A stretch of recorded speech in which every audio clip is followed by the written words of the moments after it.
ଶୁଣନ୍ତୁ ଭକ୍ତ କବି ରାମଦାସ ବିରଚିତ ଦାଢ଼ିଅତା ଭକ୍ତି। ଆଜି ଏଥିରେ ଶୁଣନ୍ତୁ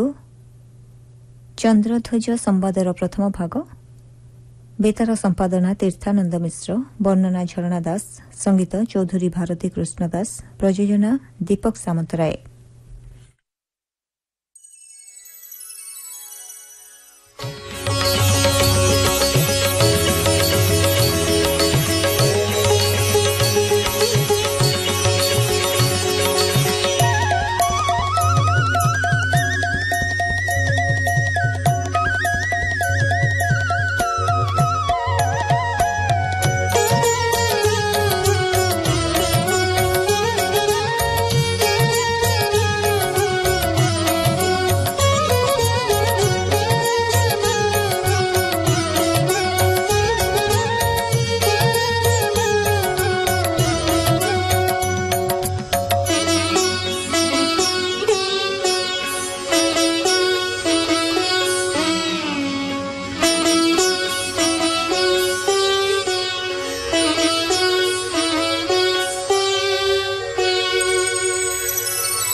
ଚନ୍ଦ୍ରଧ୍ୱଜ ସମ୍ବାଦ।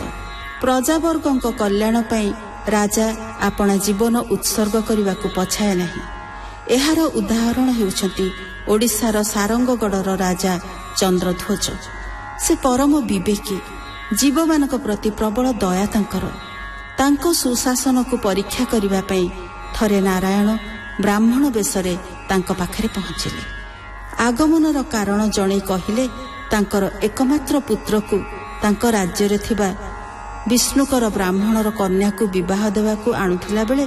ଅରଣ୍ୟ ମଧ୍ୟରେ ପୁଅକୁ ବାଘ ଆକ୍ରମଣ କଲା। ବ୍ରାହ୍ମଣ ପୁଅକୁ ଛାଡ଼ିଦେବାକୁ ବିନୟୀ ହୁଅନ୍ତେ ବାଘ ଏକ ଅଦ୍ଭୁତ ସର୍ତ୍ତ ରଖିଲା ଯେ ଯଦି କେହି ତାର ଦକ୍ଷିଣ ଅଙ୍ଗକୁ ବିନା ଦୁଃଖରେ ବାଘକୁ ଦବ ତେବେ ସେ ବ୍ରାହ୍ମଣ ପୁଅକୁ ଛାଡ଼ିଦେବ। ଏକଥା ଶୁଣି ରାଜା ଚନ୍ଦ୍ରଧ୍ୱଜ ସଙ୍ଗେ ସଙ୍ଗେ ରାଜକୁମାରକୁ ଅଭିଷିକ୍ତ କରି ରାଣୀ ତଥା ପୁଅକୁ ଡାକି ଆପଣାର ଦକ୍ଷିଣାଙ୍ଗ କାଟିଦେବାକୁ କହିଲେ। କାଟିବା ବେଳେ ବାମ ଆଖିରୁ ଲୁହ ବୁନ୍ଦାଏ ଝରିବାରୁ ବ୍ରାହ୍ମଣ ତାହା ନେବାକୁ ମନା କରିଦେଲେ। ମାତ୍ର ରାଣୀଙ୍କ ଚାତୁର୍ଯ୍ୟପୂର୍ଣ୍ଣ ଭକ୍ତିରେ ବ୍ରାହ୍ମଣ ସନ୍ତୁଷ୍ଟ ହୋଇ ନିଜ ସ୍ୱରୂପ ପ୍ରକାଶ କରି ସମସ୍ତଙ୍କୁ ଆଶୀଷ ଦେଇ ଅନ୍ତର୍ହିତ ହେଲେ।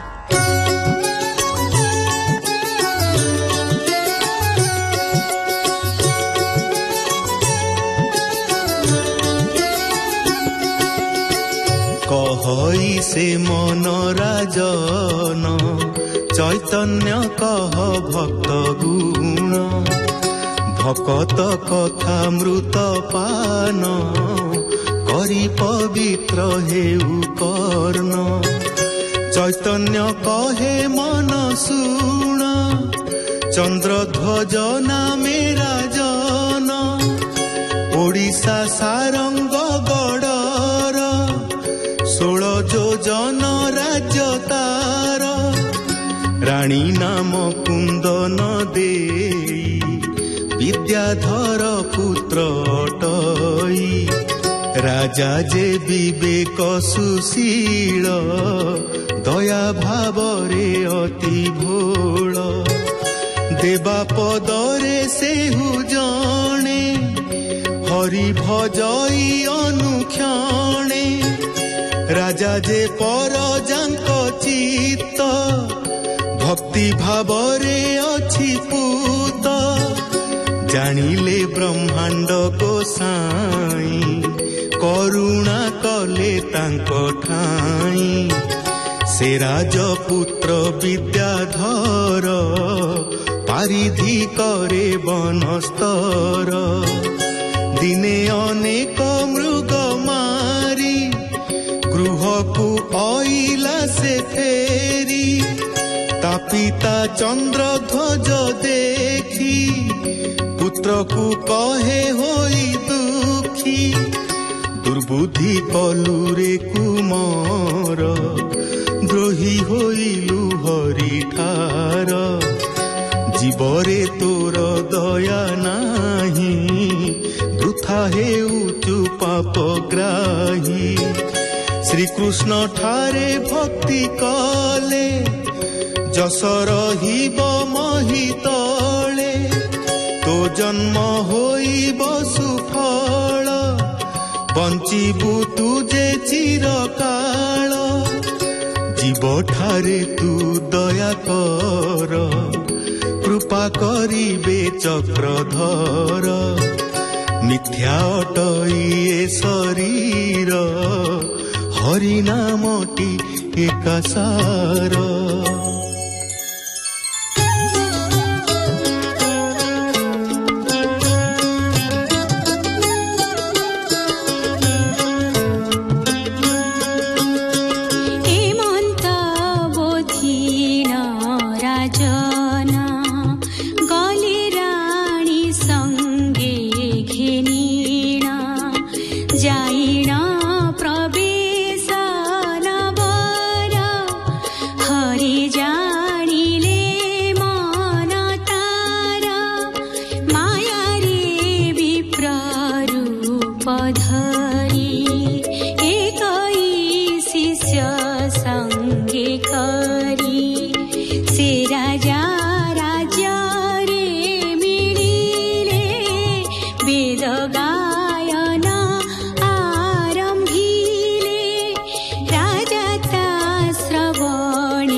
ଯାହା ମାଗିବ ତା ଦେବଇ ବେଗେଣ କହିବା ଗୋସାଇ ସତ୍ୟ ସତ୍ୟ ମୋର ବଚନ ଏହୁ ସମ୍ପଦେ କି କାରଣ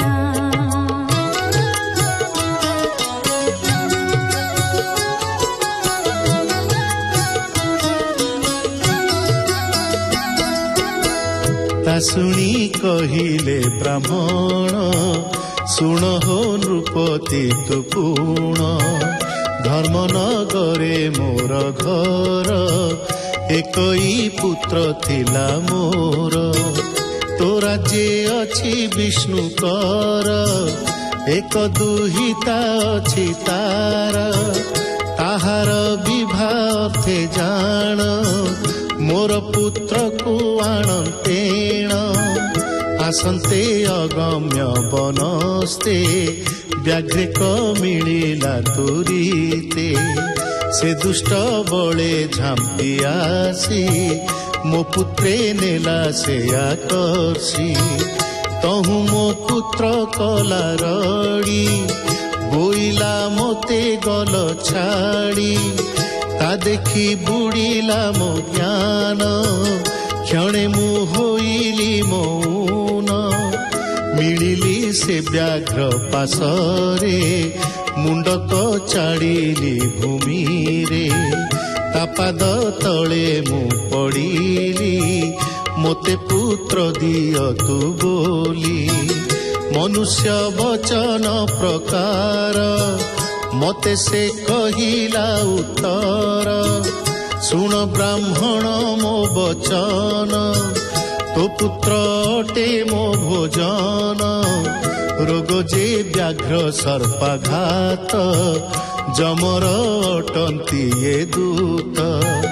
ଘୋଟଇ ଯେତେବେଳେ କାଳ ଦାନ ପୁଣ୍ୟ କଲେ ନିଷ୍ଫଳ ଅବଶ୍ୟ ସେ ପ୍ରାଣୀ ମରଇ ଧର୍ମଶାସ୍ତ୍ରରେ ଅଛି କହି ଶୁଣି ମୁଁ ଅନେକ କାନ୍ଦିଲି ବହୁତ ବିନୟ କହିଲି କେମନ୍ତେ ପୁତ୍ର ମୋ ବଞ୍ଚଇ ତାହା ତୁ କହ ବୁଝାଇ ଯାହା ମୋତେ ସେହି ବୋଇଲା କହିବା ନୁହଁ ସେ ଭଲା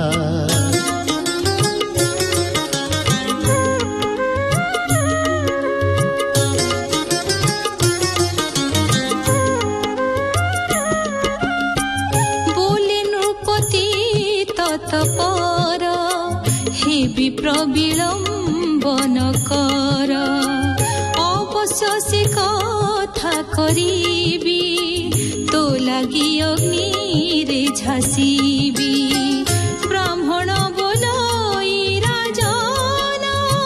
ସେ ଦୁଷ୍ଟ ଯାବୋଇଲା ଶୁଣ ପୁତ୍ର ପାଲଟେ ସେ ହୁପୁଣ ଦକ୍ଷିଣା ମାଗୁ ଅଛି ଜାଣ ପୁତ୍ର ନାରୀ କରତେ ଚିରି ସର୍ବାଙ୍ଗ ବିନି ଫାଳ କରି ମନରେ ବିକଳ ନଥିବ ଏମନ୍ତି ଦକ୍ଷିଣାଙ୍ଗ ଦେବ ଏମନ୍ତ ମାଂସ ଆଦି ଦେବ ତେବେ ତୋ ପୁତ୍ରକୁ ତୁ ନେବୁ ବ୍ରାହ୍ମଣ ବୋଇଲେ ବଚନ ପୂର୍ବର କଥା ଶୁଣ ପୁଣ କର୍ଣ୍ଣ ବୋଲି ନ ଦାନି ଥିଲା ପୁତ୍ର ମାରି ଭୋଜନ ଦେଲା ବଳି ରାଜାର ଦାନି ପଣ ତ୍ରିପଦ ଭୂମି ଦେଲା ଦାନ ପୂର୍ବରେ ଥିଲେ ରାମଚନ୍ଦ୍ର ଅଯୋଧ୍ୟା ଦେଶର ନରେନ୍ଦ୍ର ବିପ୍ରମଲା ପୁତ୍ର ଆଣିଲେ ସତ୍ୟବନ୍ତ ଧର୍ମ ରଖିଲେ ଶ୍ରୀରାମ ପ୍ରାୟ ତୋତେ ଜାଣି ତୁମ ପୁତ୍ରକୁ ଦିଅ ଆଣି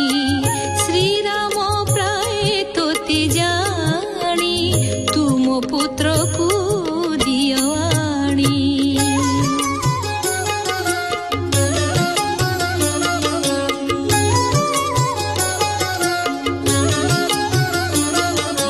ରାଜନ ଶୁଣି ଏ ବଚନ ବୋଇଲେ ଶୁଣ ହେ ବ୍ରାହ୍ମଣ ଚିନ୍ତା ତ ମନରୁ ଉପେକ୍ଷ ତୋ ପୁତ୍ର ଆଣି ଦେବି ଦେଖ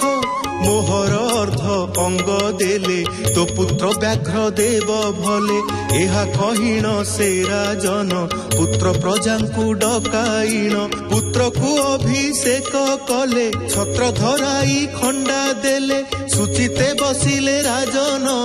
ମାଳା ତିଳକ ଆଭରଣ ବ୍ରାହ୍ମଣ ମାନଙ୍କୁ ଡାକିଲେ ମୋ ସତ୍ୟ ରହୁ ହେ ବୋଇଲେ ବଢାଇ ଡାକିଲେ ବହୁତ କହିଲେ ଯାବତ ବୃତ୍ତାନ୍ତ ବଢାଇ କରତ ଘେନିଣ ଉଭା ହୋଇଲେ ପାଶେ ପୁଣ ନାରୀ ପୁତ୍ରକୁ ଡକାଇଲେ କଲ୍ୟାଣ କରିବ ବୋଇଲେ ମୋହର ଅଙ୍ଗ କରତିବ ଦକ୍ଷିଣ ଅଙ୍ଗ ବିପ୍ରେ ଦେବ ମୋ ସତ୍ୟ ଯେମନ୍ତେ ରହିବ ତେମନ୍ତେ ତୁମ୍ଭେ ବିଚାରିବ ସେହୁ ବ୍ରାହ୍ମଣ ପାଦ ଧୋଇ ଆସନେ ବସାଇଲେ ନେଇ ଦୁଇ ଖମ୍ବ ଆଣ୍ଟେ ବନ୍ଧାଇ ମାଲଙ୍କୁ ଡାକି ସର୍ବ କହି ବୋଇଲେ ତୁମ୍ଭେ ବଳବନ୍ତ ଆଣ୍ଟେ ଧରିବ ମୋର ଗାତ୍ର ପୁତ୍ର ନାରୀ ଯେ ମୋତେ ଚିରି ଦକ୍ଷିଣ ଅଙ୍ଗ ତୋଳି ଧରି ସେହି ବ୍ରାହ୍ମଣେ ଦେବେ ଦାନ ତେବେ ମୋ ସୁଫଳ ଜୀବନ ସେହି ବ୍ରାହ୍ମଣେ ଦେବେ ଦାନ ତେବେ ମୋ ସୁଫଳ ଜୀବନ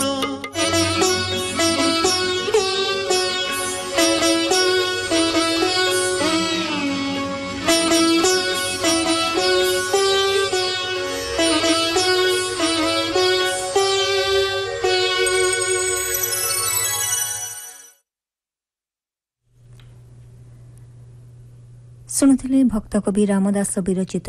ଦାଢ଼ିଅତା ଭକ୍ତି। ଆଜି ଶୁଣୁଥିଲେ ଚନ୍ଦ୍ରଧ୍ୱଜ ସମ୍ବାଦର ପ୍ରଥମ ଭାଗ। କଣ୍ଠଦାନ କରିଥିଲେ ମନ୍ମଥ ମିଶ୍ର, ଗୀତା ଦାସ, ସୁବାସ ଦାସ ଏବଂ ତୃପ୍ତି ଦାସ। ବେତାର ସମ୍ପାଦନା ତୀର୍ଥାନନ୍ଦ ମିଶ୍ର, ବର୍ଣ୍ଣନା ଝରଣା ଦାସ, ସଙ୍ଗୀତ ପରିଚାଳନା ଚୌଧୁରୀ ଭାରତୀ କୃଷ୍ଣ ଦାସ ଏବଂ ପ୍ରଯୋଜନା ଦୀପକ ସାମନ୍ତରାୟ।